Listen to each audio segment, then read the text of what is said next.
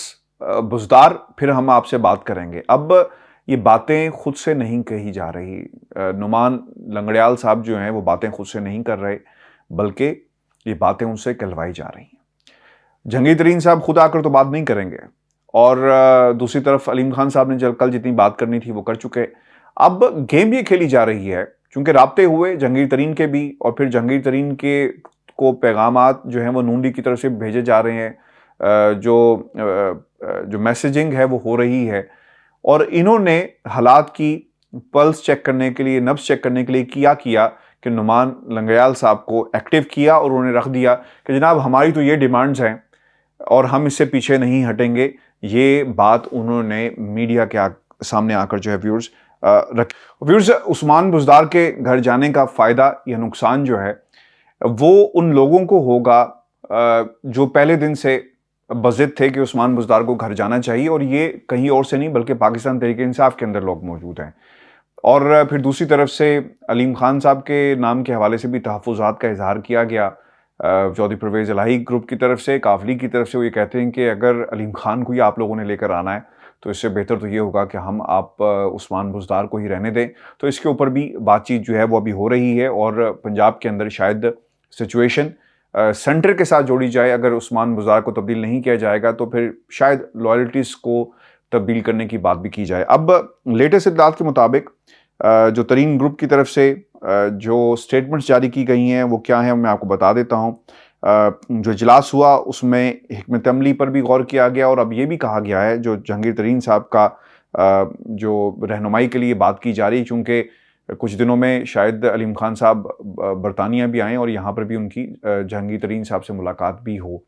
لیکن اس سے پہلے حکمت عملی طے کر لی جائے گی چونکہ 21 دن بہت ہی امپورٹنٹ ہیں، اور اس بات میں اس دوران یہ فیصلہ کیا جائے گا کہ انہوں نے کس گروپ کے ساتھ جانا ہے، اور اگر نہیں جانا تو پھر حکومت کے ساتھ کن ٹرمز کے اوپر معاملہ طے پائیں گے، اور حکومت کی طرف سے کس قسم کی آفرز جو ہیں وہ کروائی جا رہی ہیں، اور کیا انہوں نے علیحدہ سے اپنی کوئی جماعت کوئی فارورڈ بلاک بنانا ہے تو پھر اس کی قانونی حیثیت کیا ہوگی، آئینی حیثیت کیا ہوگی. اور پھر یہ بھی دیکھنا ہوگا کہ اگر یہ پاکستان تحریک انصاف کی حکومت سے الگ ہو جاتے ہیں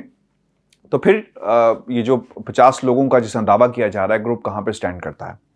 لیکن ویورز میں آپ کو ایک خبر دیتا چلوں، اور یہ بڑی امپورٹنٹ ہے کیونکہ میں نے آپ کو پروگرام کے شروع میں کہا تھا کہ کاف لیگ نے اپنا جو کارڈز تھے وہ پلے کرنا شروع کر دی ہیں، اور وہ کارڈز کیا ہیں؟ 10 سے 12 ارکان کا کاف لیگ سے خفیہ رابطوں کا انکشاف ہوا ہے. اچھا، یہ ترین گروپ کے لوگ ہیں، اور تحریک اعتماد لانے کے اعلان کے بعد سیاسی محاذ جہاں پہ تیزی آئی اس میں ان رابطوں کا انکشاف ہوا ہے، اور یہ 10 سے 12 افراد جو ہیں یہ کاف لیگ کی قیادت سے مسلسل رابطے میں ہیں، اور صوبے میں وزارت اعلیٰ کی تبدیلی کی صورت میں ترین گروپ کے ارکان نے کاف لیگ کو یقین دہانی ساتھ دینے کی، مطلب یہ یقین دہانی جو ہے وہ کروائی ہے، اور مسلم لیگ کاف نے سیاسی تبدیلی کی صورت میں فیصلہ کن کردار کے لیے اپنے جو کارڈز کھیلنے کا جو فیصلہ کیا ہے، اوبیسلی اس کی بنیادی وجہ وہ اتحاد ہے جو وزیر اعظم پاکستان عمران خان سے ہے. اور یہ جو پچھلے کچھ دنوں سے جو ملاقاتیں ہو رہی تھی، یہ بارہا کہا جا رہا تھا کہ وہ کاف لیگ کو منا رہے تھے کہ جناب آپ اپنا کردار ادا کریں، اور اب کاف لیگ اپنا کردار ادا کرنے کے لیے باقاعدہ طور پر میدان میں آ بھی چکی ہے. جیسا میں نے آپ کو پہلے بتایا کہ علیم خان کا نام جو ہے وہ کاف لیگ نے پنجاب کی وزارت کے لیے مسترد کر دیا ہے، اور جو ملاقاتیں ہوئی اس میں باقاعدہ اس بات کا اظہار بھی کیا گیا کہ عثمان بزدار کی جو تبدیلی ہے وہ بہت ہی امپورٹنٹ ہوگی، اور اس سے شاید ان اراکین کو منایا جا سکے جو اس وقت عمران خان صاحب سے ناراض ہیں. آج وزیر اعظم ہاؤس کے اندر بھی بہت ساری ملاقاتیں ہوئی. جو ناراض اراکین تھے ان کی ملاقاتیں رہی. عمران خان نے اوبیسلی بہت سارے لوگوں کی ڈیوٹی بھی لگائی، جس میں عمران اسماعیل صاحب کی ڈیوٹی لگی ہے، اسد کیسر صاحب کی ڈیوٹی لگی ہے، پرویز خٹک صاحب کی ڈیوٹی لگی ہے کہ انہوں نے ان حالات کے اندر کیا کرنا ہے اور آئندہ کی کیا حکمت عملی جو ہے وہ اپنائی جائے گی. چونکہ ویورز میں بار بار یہ کہہ رہا ہوں کہ 21 دن جو ہیں وہ بہت ہی امپورٹنٹ ہیں. اب خبریں جو آ رہی ہیں، پرویز خٹک کے بھائی 10 مارچ کو JUI میں شامل ہو جائیں گے، ایسا دعویٰ کیا گیا ہے پرویز خٹک احد خٹک کی جانب سے. اور پرویز خٹک کے بھتیجے ہیں، تحصیل ناظم ہے احد خٹک، جن کی طرف سے یہ دعویٰ کیا گیا ہے. اور وہ یہ بھی کہتے ہیں کہ ان کی ملاقات جو ہوئی وہ بہت ہی کامیاب رہی، اور اب وہ یہ دعویٰ کر رہے ہیں کہ یہ بہت جلد JUI فے کے اندر مل جائیں گے. ویورز میں آپ کو ایک بات بتاؤں، اور یہ بات میں نے تقریباً کوئی 1-1.5 ماہ پہلے بھی کہی تھی کہ تمام سیاسی جماعتیں اس وقت الیکشن موڈ میں جا چکی ہیں. اور عمران خان صاحب نے جو آج یہ بات کہی کہ یہ آخری واردات ہوگی، یہ واقعی آخری واردات ہوگی. اس سے بہت ساری چیزوں کا فیصلہ ہو جائے گا. اب یہ تمام لوگ اکٹھے اس لیے ہوئے کہ انہیں معلوم ہے کہ اگر انہوں نے آج اس حکومت کو گھر نہ بھیجا تو پھر آپ بھول جائیں 2028 تک، پھر کچھ نہیں ہوگا. پھر عمران خان کی حکومت آئندہ بھی اپنا وقت پورا کرے گی، اور پھر اپوزیشن کے پاس کچھ نہیں ہوگا. ان کی سیاست ہمیشہ کے لیے ملیا میٹ ہو جائے گی. اب یہ ڈو اینڈ ڈائی کی سچویشن ہے اپوزیشن کے لیے، فضل الرحمان کی سیاست کے لیے، نواز شریف کی سیاست کے لیے، شہباز شریف کی سیاست کے لیے، آصف علی زرداری کی سیاست کے لیے. آپ ذرا سچویشن کو انالائز کریں اور ان کی عمروں کو انالائز کریں. شہباز شریف صاحب 70+، آصف علی زرداری 70+، فضل الرحمان صاحب کی جو جہاں تک ان کی عمر کا تعلق ہے اس پر عمران خان نے کچھ روز پہلے باقاعدہ کمنٹ بھی کیا. تو ان لوگوں نے اپنی آخری اننگز جو ہے وہ کھیلنا چاہتے ہیں، اور یہ چاہتے ہیں کہ ان کی جو سیاسی ٹرانزیشن ہے وہ بہت ہی احسن طریقے سے ہو سکے اور ان کے بچوں کو منتقل ہو سکے. اصل میں لڑائی اپنے بچوں کے لیے لڑ رہے ہیں اور ان کا نام کلیئر کروانے کے لیے لڑ رہے ہیں، اور اس کے علاوہ یہ کہانی اور کچھ نہیں ہے. اور آئندہ 12 سے 24 گھنٹے بہت ہی امپورٹنٹ ہیں، چونکہ ایک ملاقات جو ہے وہ جہانگیر ترین کی علیم خان کی ہونی ہے، فیصلہ کرنا ہے کہ ان کا لائے عمل کیا ہوگا. اور دوسری طرف جو اپوزیشن جماعتیں ہیں ان کے لیے 172 لوگوں کو پارلیمنٹ کے اندر لانا یہ بہت ہی بڑا چیلنج ہوگا. یاد رکھیے گا کہ اگر ایک بندہ بھی غائب ہو گیا تو یہ تحریک دم اعتماد کبھی بھی کسی صورت بھی کامیاب نہیں ہوگی. ہم نے پاکستان کے اس نظام میں دیکھا کہ نوٹوں نے لوگوں کو خریدا، ووٹ خریدے گئے، سینٹ کا الیکشن آج بھی اس نظام کو منہ چڑھا رہا ہے. وہ ویڈیوز منہ چڑھا رہی ہیں، وہ سوال کر رہی ہیں کہ جب لوگوں کو پیسے دیے جا رہے تھے، خریدا جا رہا تھا، تو ملک آئین کہاں تھا؟ الیکشن کمیشن کیوں لاپتہ ہو گیا؟ آج تک ان پر فیصلہ کیوں نہیں ہوا؟ پاکستان خدا نہ خواستہ اگر یہ تحریک دم اعتماد جس طرح لے تو آئے ہیں، اگر کامیاب ہوتی ہے، 172 لوگوں کو لانے میں کامیاب ہو گئے تو ایک بہت ہی بڑا سیاسی بحران پیدا ہوگا وقتی طور پر. لیکن میں آپ کو ایک بات بتاؤں، یہ بھی یاد رکھنا ہوگا کہ یہ فیصلے چند لوگ کر رہے ہیں، پاکستان کی عوام نہیں کر رہی. جب پاکستان کی عوام نے دوبارہ فیصلہ کرنا جب انہیں پڑے گا، الیکشن میں جب جائیں گے تو حالات اور نتائج یکسر مختلف ہوں گے. میری بہت ہی ریلائبل سورسز سے بات ہوئی، اور جس قسم کی خلیج پیدا کرنے کی کوشش کی جا رہی تھی پاکستان اور کی حکومت اور افواج پاکستان کے درمیان، میں آپ کو پورے اعتماد کے ساتھ اور پورے کانفیڈنس کے ساتھ یہ بات بتا رہا ہوں کہ عمران خان صاحب اور پاکستان کے طاقتور حلقے اس وقت ایک پیج کے اوپر ہیں، اور یہ تحریک دم اعتماد بالکل ناکام ہوگی اور خیر اس ایک پیج کی جو بات ہے اور سپورٹ کی جو بات ہے اس پر تو خیر اب اپوزیشن بھی کہتی ہے کہ سب کچھ نیوٹرل ہو رہا ہے اور کوئی فون نہیں آ رہے، لیکن ویورز اس کے باوجود آپ کو بتا دیں کہ خان صاحب کی تیاری پوری ہے اور باقاعدہ ٹاسک دیے گئے ہیں لوگوں کو کی مانیٹرنگ کرنے کے لیے، چیک کرنے کے لیے، اور یہ لوگ کون سے ہیں یہ بہت امپورٹنٹ ہے۔ یہ وہ لوگ ہیں جو بھاگ کر پاکستان تحریک انصاف میں شامل ہوئے۔ پاکستان تحریک انصاف کا صرف ان کا تعلق یہ ہے کہ انہوں نے دیکھا کہ ایک حکومت بن رہی ہے تو چلیں اس حکومت کا حصہ بنتے ہیں، تو ایسے لوگ ہمیشہ ہی خطرناک ہوتے ہیں۔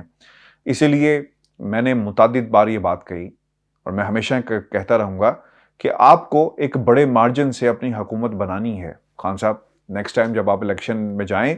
تو آپ کو اپنی کارکردگی کی بنیاد پر، اپنی سیاسی فصاحت و بلاغت کی بنیاد پر، تجربے کی بنیاد پر، دوستوں کے مشوروں کی بنیاد پر، جیسے بھی آپ کو یہ میک شور کرنا ہے کہ اگر آپ نیکسٹ ٹائم حکومت میں آئیں تو آپ کو کسی کے آگے جو ہے وہ ہاتھ نہ پھیلانا پڑے۔ جب ہاتھ پھیلانا پڑتا ہے تو پھر یہی کچھ ہوتا ہے، جنگی ترین گروپ بنے گا، پھر ایک اور گروپ بنے گا، علیم خان کا گروپ بنے گا، اتحادی قافلے کی صورت میں، ایم کیو ایم کی صورت میں، پھر آپ کیا کریں گے؟ آپ حکومت کیا کریں گے؟ آپ پھر ان کو منانے میں اپنا وقت جو ہے وہ گزاریں گے،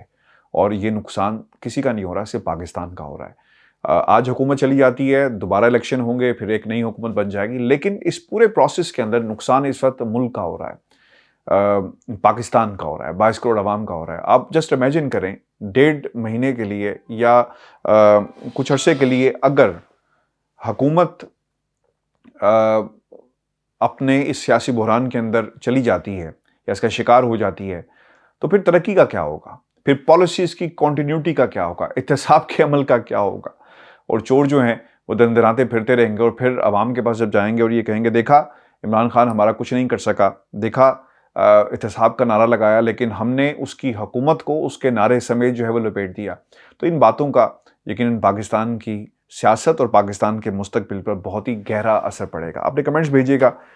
چینل کو ضرور سبسکرائب کریں، اور جو ڈیولپمنٹس ہیں ویورز بہت تیزی کے ساتھ ہو رہی ہیں، کوشش میں کروں گا کہ لگاتار ہماری ویڈیوز آئیں تاکہ یہ پولیٹیکل جو سچویشن اس سے پاکستان میں ڈیولپ ہو رہی ہے اس سے ہم آپ کو مسلسل اپ ٹو ڈیٹ رکھ سکیں۔ اجازت دیجیے، اللہ